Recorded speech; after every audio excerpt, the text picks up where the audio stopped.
नमस्कार। सीमा कौशिक की कक्षा में आपका स्वागत है। आज की हिंदी कक्षा में हम पढ़ेंगे कक्षा 8 की हिंदी की पाठ्यपुस्तक वसंत भाग 3 से अध्याय जब सिनेमा ने बोलना सीखा, जिसके लेखक हैं श्री प्रदीप तिवारी जी। इसका नाम जब सिनेमा ने बोलना सीखा क्यों है?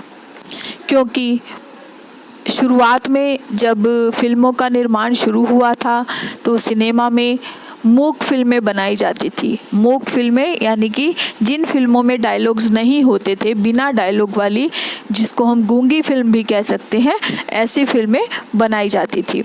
लेकिन बाद में जो सिनेमा जगत के अंदर पहली फिल्म बनी थी सवाक फिल्म यानी कि बोलने वाली फिल्म, जिसका नाम था आलम आरा। तो सबसे पहली यही बोलने वाली फिल्म थी, जिसके निर्देशक थे अर्देशीर एम ईरानी। उन्होंने ये फिल्म बनाई थी आलम आरा।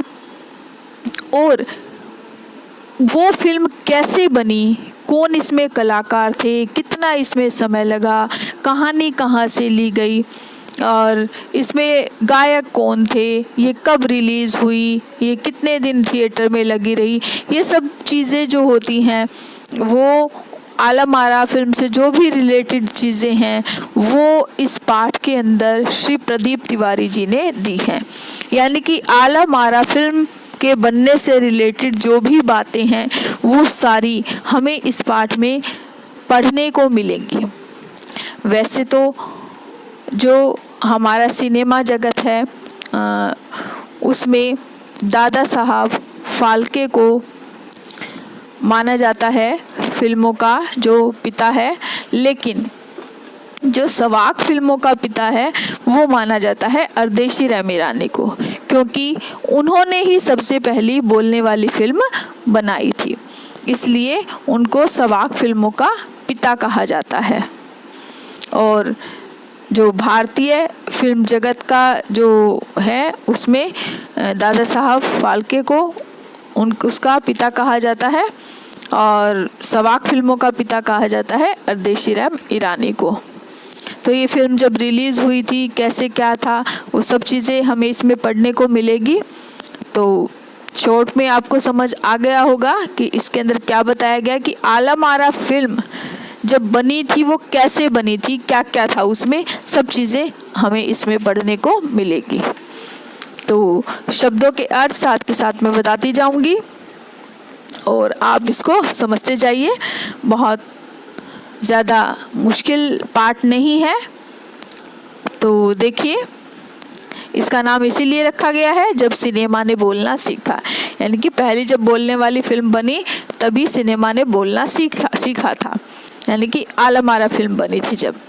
तो देखिए, वे सभी सजीव हैं, सांस ले रहे हैं, 100% बोल रहे हैं, 78 मुर्दा इंसान जिंदा हो गए हैं, उनको बोलते बातें करते देखो। सजीव का मतलब होता है जीवित हो जाना। देश की पहली सवाक फिल्म यानी बोलती फिल्म आलम आरा के पोस्टरों पर विज्ञापन की ये पंक्तियां लिखी हुई थी। यानी कि जब आलम आरा फिल्म बनी थी, रिलीज़ हुई थी, तो उसके पोस्टर जो छपे थे, पोस्टर पर जो विज्ञापन था उसकी एडवर्टाइजमेंट दी गई थी, तो उसमें ये लाइंस लिखी हुई थी पोस्टर के ऊपर कि सभी जिंदा हैं, सांस ले रहे हैं, बोल रहे हैं, 78 मुर्दा इंसान, यानी कि उसमें 78 लोगों ने काम किया था, 78 लोगों ने उस फिल्म के अंदर काम किया था, इसलिए ये कहा गया है कि 78 मुर्दा इंसान जिंदा हो गए, उनको बोलते बातें करते देखो। किस तरह की पंक्ति इसलिए लिखी गई थी, इससे पहले सिनेमा में मूक फिल्में बनाई जाती थी, उसके बाद बोलती फिल्में बनने लगी, तो ये पहली बार हो रहा था, तो इसलिए उसके पोस्टर पर इस तरह की पंक्तियां छपी हुई थी।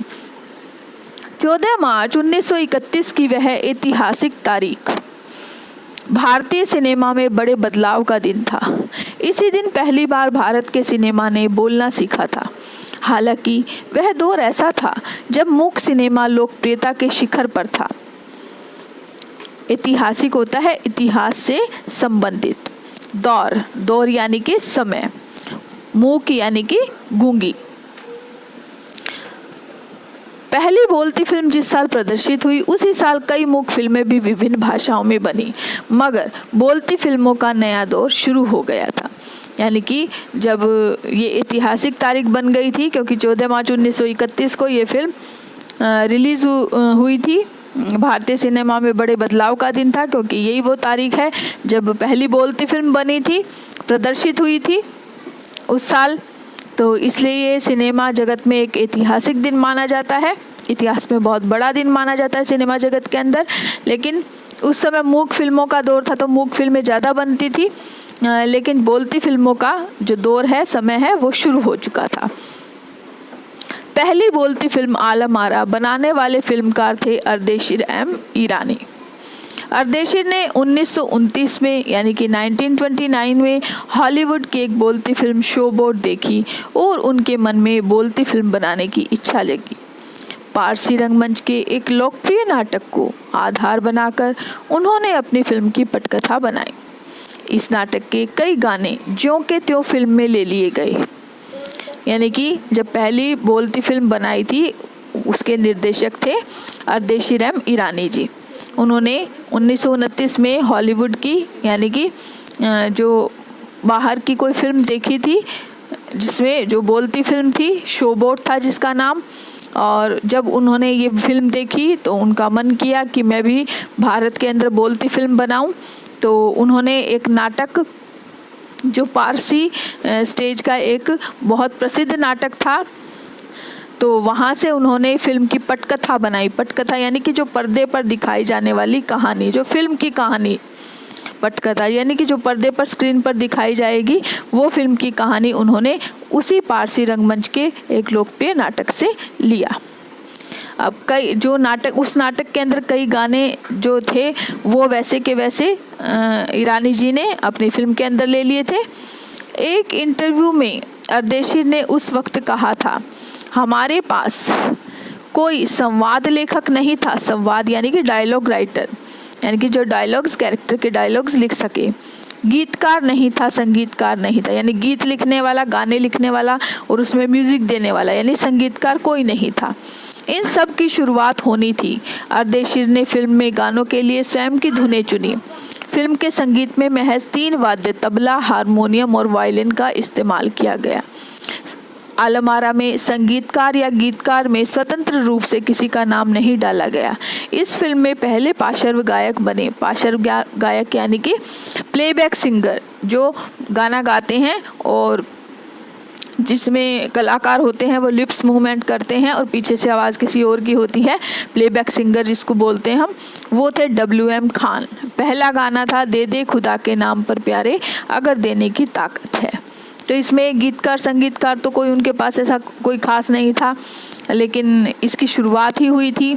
तो उन्होंने, अर्देशीर जी ने स्वयं धुनें बनाई। फिल्म में संगीत में 3 ही वाद्य यंत्रों का प्रयोग किया गया, तबला, हारमोनियम और वायलिन।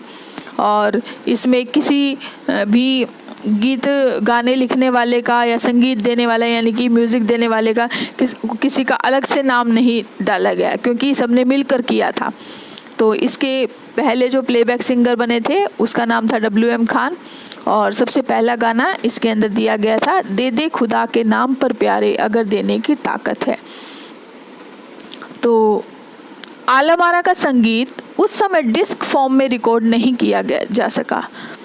डिस्क फॉर्म में यानी कि जैसे कि होता है ना, रिकॉर्ड कर लेते हैं, कैसेट होती थी पहले, इसी तरह CD वगैरह होते हैं, DVD होती हैं, इस तरह से उसको रिकॉर्ड करके रख लिया जाता था। इस तरह का रिकॉर्ड नहीं किया गया था।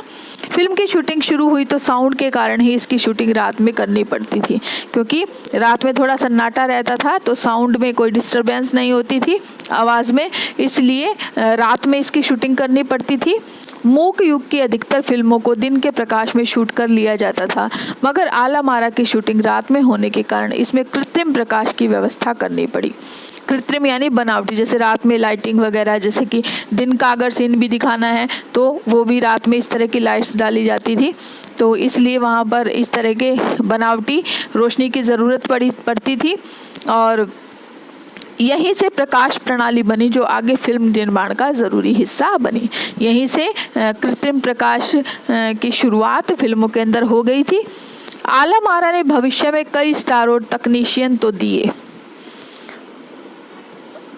ही, और अर्देशीर की कंपनी तक ने भारतीय सिनेमा के लिए 150 से अधिक मूक और लगभग 100 सवाक फिल्में बनाई। यानी बहुत से टेक्नीशियन, बहुत से स्टार दिए। और अर्देशीर जी की जो कंपनी थी जो फिल्म बनाती थी, वो उन्होंने 150 से अधिक तो मूक यानी बिना बोलने वाली फिल्में और 100 के करीब उन्होंने सवाक फिल्में यानी बोलने वाली फिल्में बनाई। Alam Ara film Arabian nights जैसी फैंटेसी थी। फैंटेसी होती है थोड़ा मौज मस्ती, थोड़ा जादू टोना, इस तरह से थी। तो आलम आरा थी वो अरेबियन नाइट्स ऐसे ही थोड़ी मस्ती की और जादू की इस तरह सी फिल्म थी। तो वो आलम आरा भी इस तरह की थी। फिल्म में हिंदी उर्दू के मेल वाली हिंदुस्तानी भाषा को लोकप्रिय बनाया। यानी कि इसमें हिंदी और उर्दू मिक्स भाषा थी, इसलिए हिंदू उर्दू मेल वाली हिंदुस्तानी भाषा कहा गया इसको। इसमें गीत, संगीत और नृत्य के अनोखे संयोजन थे। फिल्म की नायिका थी जुबैदा, नायक थे विट्ठल। यानी कि इसमें जो नायिका काम कर रही थी, हीरोइन थी, वो जुबैदा थी और इसके जो हीरो थे वो विट्ठल थे। वे उस दौर के, उस समय के सर्वाधिक पारिश्रमिक पाने वाले स्टार थे। पारिश्रमिक क्या होता है? यानी कि जो फीस लेते थे, काम के बदले जो अपनी फीस लेते थे, वो उसको पारिश्रमिक, उनका वो बहुत स्टार थे उस समय के, तो उस समय सबसे ज़्यादा पारिश्रमिक लेते थे वो। उनके चयन यानी कि उनको चुनने को लेकर भी एक किस्सा काफ़ी प्रचलित है। जब उनको ऑडिशन के लिए में चुना गया था, तो उसके लिए भी एक घटना बता रहे हैं लेखक। विट्ठल को उर्दू बोलने में मुश्किलें आती थी। पहले उनका बतौर नायक चयन किया गया, मगर इसी कमी के कारण उन्हें हटाकर उनकी जगह महबूब को नायक बना दिया गया। विट्ठल नाराज हो गए और अपना हक पाने के लिए उन्होंने मुकदमा कर दिया। यानी कि उर्दू कम आती थी विट्ठल को, तो उनको एक बार फिल्म से हटा दिया जाता है, लेकिन और महबूब नाम के एक नायक को ले लिया जाता है। तो इस पर विट्ठल केस कर देते हैं, मुकदमा कर देते हैं। उस दौर में उनका मुकदमा मोहम्मद अली जिन्ना ने लड़ा। तब के मशहूर वकील हुआ करते थे। विट्ठल मुकदमा जीते और भारत की पहली बोलती फिल्म के नायक बने। उनकी कामयाबी आगे भी जारी रही। मराठी और हिंदी फिल्मों में वे लंबे समय तक नायक और स्टंटमैन के रूप में सक्रिय रहे। इसके अलावा स्टंटमैन होता है ना, जो एक्शन करने वाले जो होते हैं स्टंटमैन। इसके अलावा आलम आरा में सोहराब मोदी, पृथ्वीराज कपूर, याकूब और जगदीश सेठी जैसे अभिनेता भी मौजूद रहे और आगे चलकर जो फिल्म उद्योग के प्रमुख स्तंभ बने।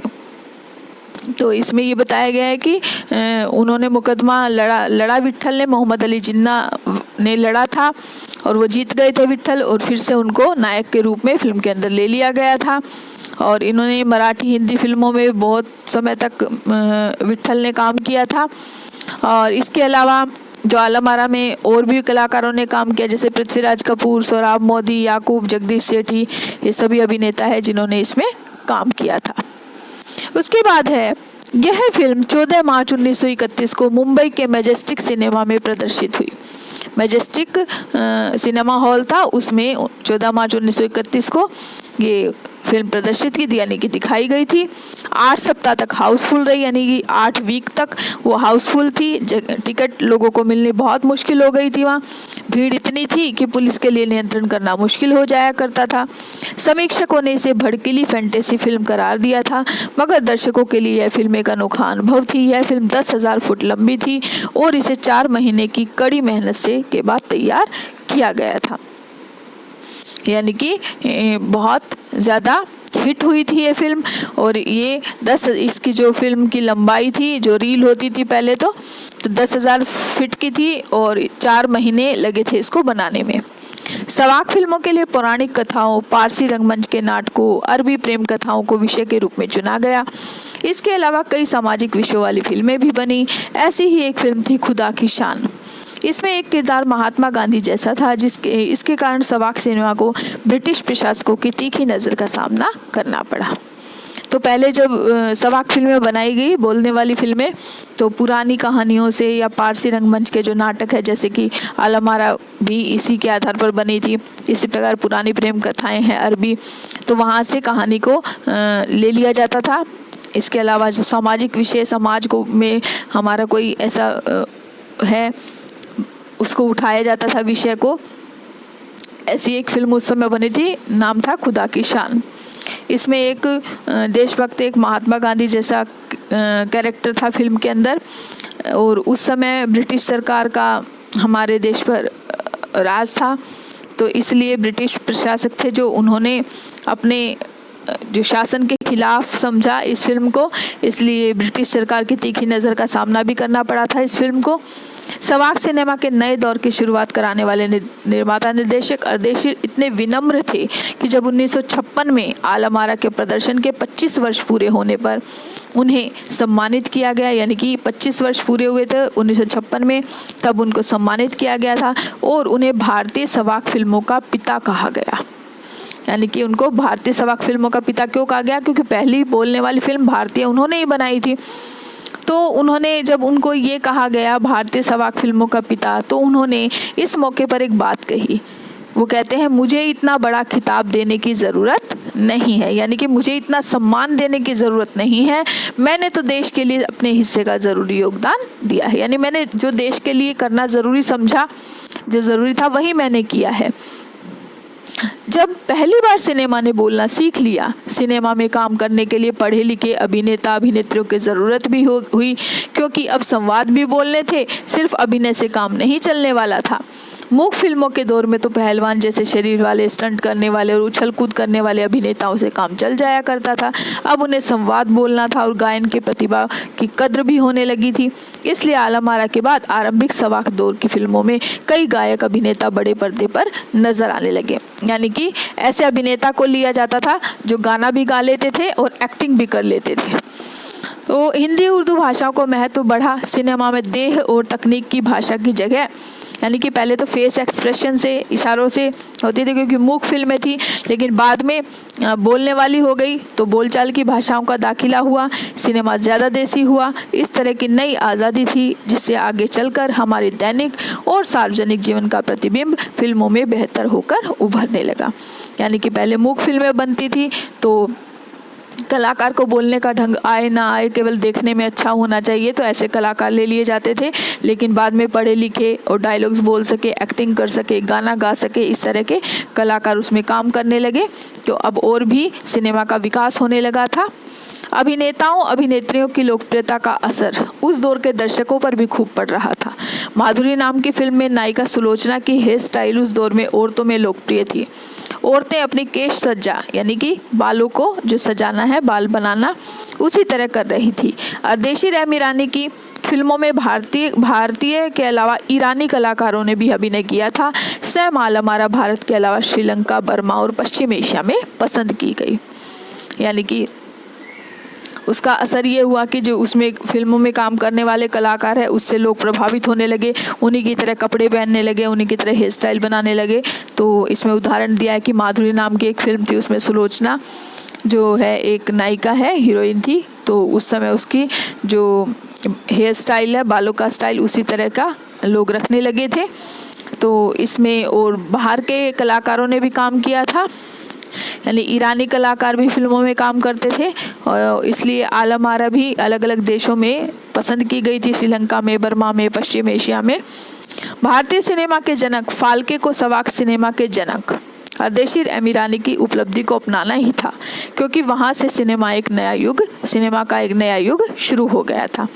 यानी कि भारतीय सिनेमा के जो जनक, यानी भारतीय सिनेमा के जो पिता माने जाते हैं दादा साहब फाल्के, उन्होंने सवाक फिल्मों के जो जनक है यानी पिता है अर्देशी रहमी ईरानी की जो ये उपलब्धि है, यानी विशेष देन है जो उन्होंने दी थी सिनेमा को, उसको अपनाया पड़ा। यानी कि बाद में सिनेमा के अंदर बोलने वाली फिल्में, सवाक फिल्में बनाई जाने लगी और एक सिनेमा का एक नया युग, नया दौर, नया समय शुरू हो गया था।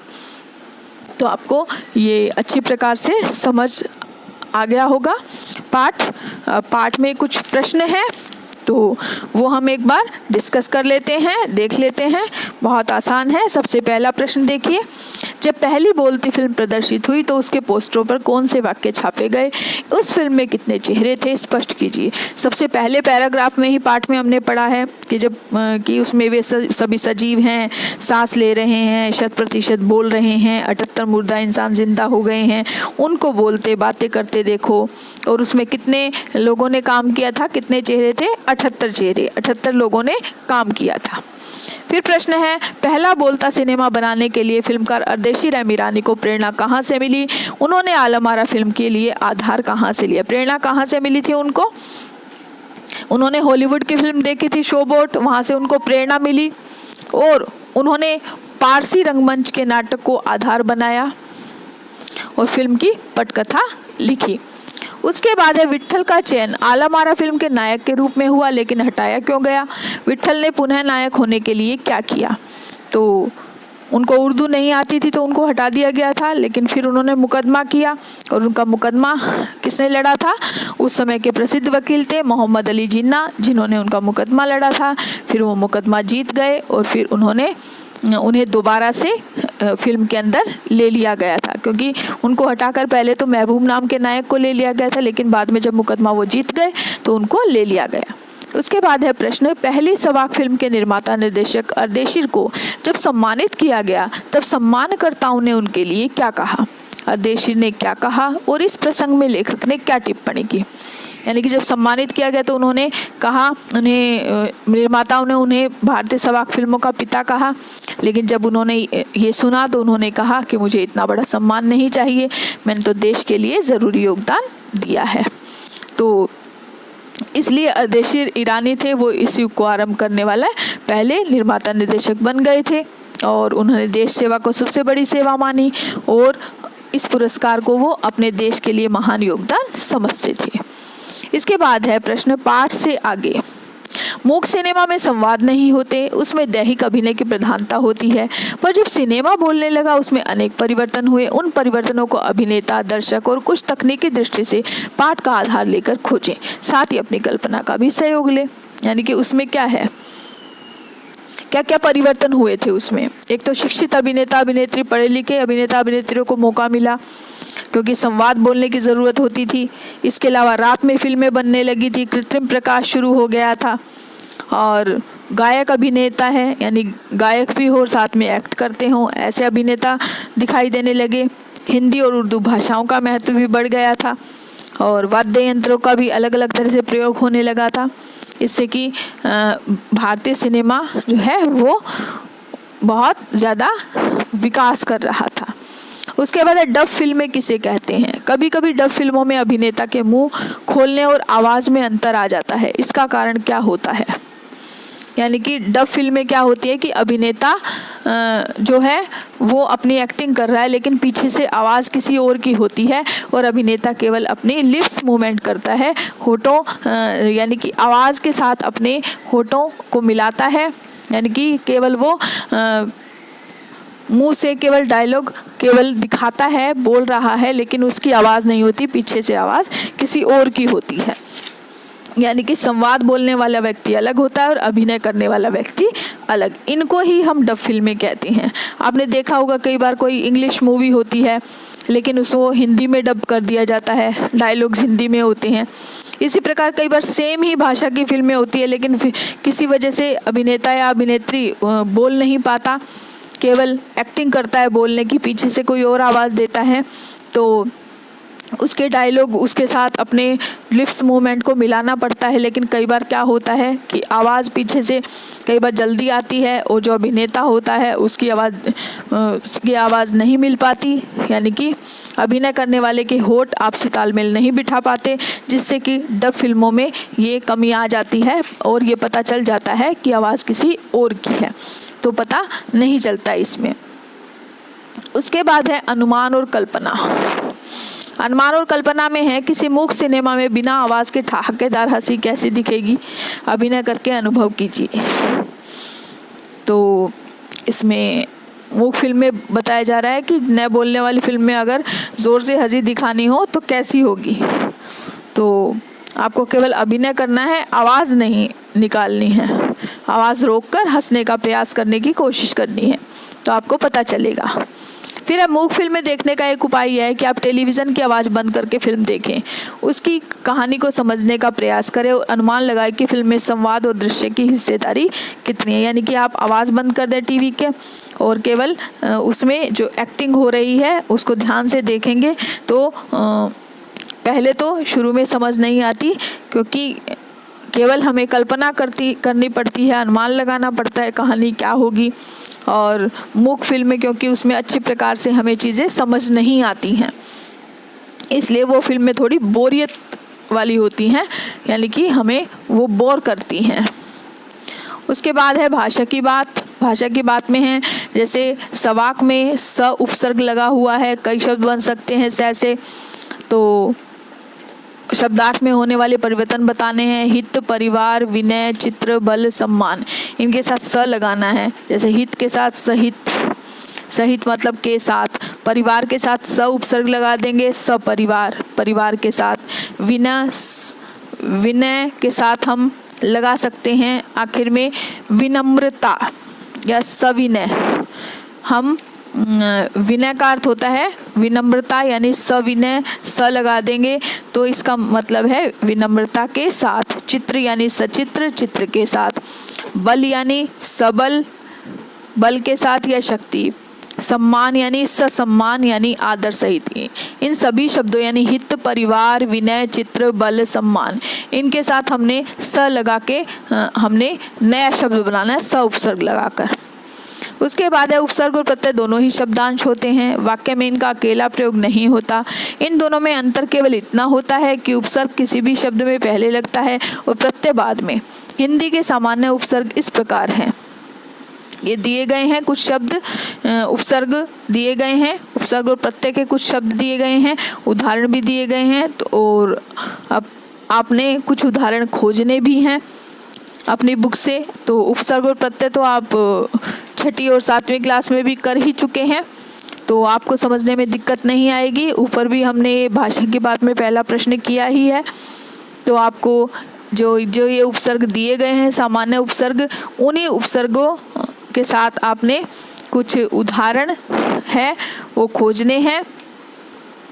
जैसे कि इसमें दिया गया है, मूल शब्द दिया गया वाक, इसमें साथ स उपसर्ग लग गया तो सवाक बन गया। इसी प्रकार लोचना, इसमें सु उपसर्ग लग गया तो सुलोचना। अब फिल्म है, फिल्म के साथ फिल्म तो लग नहीं सकता उपसर्ग, या कोई और उपसर्ग इसके साथ फिट नहीं, तो जिस शब्द के साथ प्रत्यय लगे उसके साथ आपने प्रत्यय लगाकर शब्द बनाना है, जिसके साथ उपसर्ग लगे आपने उस, जैसे कामयाब में कामयाबी तो ई प्रत्यय लग गया। इसी प्रकार आपने 15-15 उदाहरण खोजने हैं, ढूंढने हैं और वो लिखने हैं, कोई उपसर्ग वाला और कोई प्रत्यय वाला। इस तरह से आपने खोजकर उदाहरण लिखने हैं। तो आपको ये पूरा अच्छी प्रकार से अध्याय समझ आ गया होगा। इसके प्रश्नोत्तर वीडियो को अच्छे से देखिए ताकि और समझ में आए, और अपने बुक में भी जो शब्द हैं, कोई कठिन शब्द हैं वो अपना नोट कर लें। वैसे तो आपके लेसन के आखिर में जो ये है आप देख सकते हैं शब्दार्थ दे ही रखे हैं, लेकिन फिर भी बीच में कुछ ऐसे शब्द आए थे वो भी मैंने आपको साथ के साथ समझा दिए हैं। तो आप अच्छी प्रकार से इस लेसन को करिए।